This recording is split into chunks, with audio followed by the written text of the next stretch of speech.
Hello, welcome to On This Day. So, On This Day is a history based mini daily episodic series, whatever you want to call it.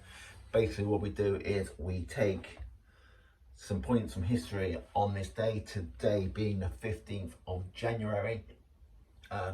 We look at some births, people were born on there, 3 of those, 3 deaths, what happened, and a fun fact, or some fun facts as it is today. So today in 1412, Joan of Arc, from the Roman Catholic saint and national heroine of France, a legendary date, born in Dembry, Duché of Bar in France. She died in 1431, not the longest of lives, not sure what the legendary date was. In 1908, Edward Teller, Hungarian American physicist, father of the hydrogen bomb, the Manhattan Project and all that good stuff, was born in Budapest, Hungary.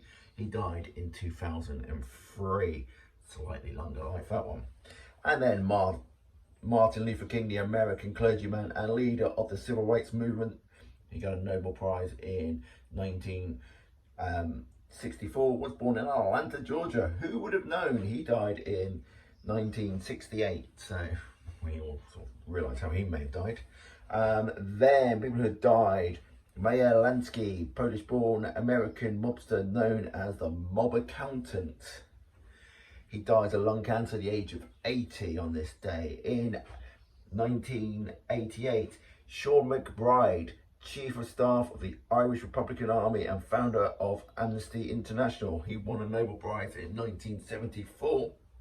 Died at the age of 83. And then in 2020, Rocky Johnson, Canadian pro wrestler, father of Dwayne "The Rock" Johnson, he died. And he was with Tony Atlas the first black champions in WWE, or WWF as it was then, history. He died of a pulmonary embolism at 75. Not really sure what that is, but he died of that, sadly.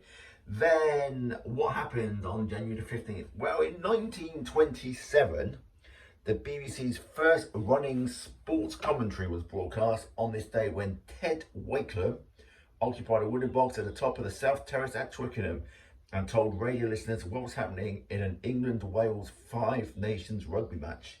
There was no television in those days, but the BBC came up with a simple but ingenious scheme that followed listeners to follow the action. In the Radio Times magazine printed a reference grid that divided the pitch into numbered sectors. While Wakem described what was going on, his background partner, C.A. Lewis, announced which sector the event was taking place. It's believed this is how the expression "back to square one" originated. So, who knew? Anyway, so we're going to do some fun facts today. So today's fun facts is on Saturn. So Saturn is huge. It's the second largest planet in our solar system. Jupiter is the only planet that is bigger. You cannot stand on Saturn. It's not like Earth. Saturn is made mostly of gases. It has a lot of helium.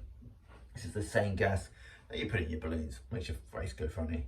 Its beautiful rings are not solid. They are made up a little bit of dust and ice and rock. Some of these bits are as small as a grain of sand. Some are much larger than tall buildings. Some are up to 1 kilometre, more than half a mile across.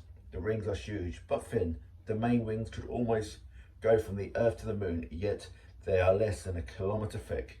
Other planets have rings. Saturn's rings are the only ones that can be seen from Earth. All you need is a small telescope. You don't even need a small telescope. You can still see it from Earth.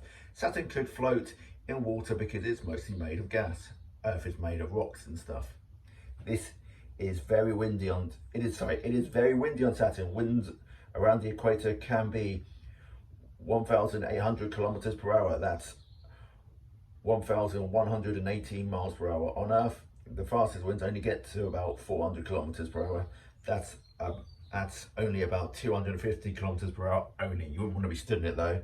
Saturn goes round the sun very slowly. A year on Saturn is more than 29 Earth years, but it is a lot further out. Anyway, this I think has been the longest on this day. See you, pals.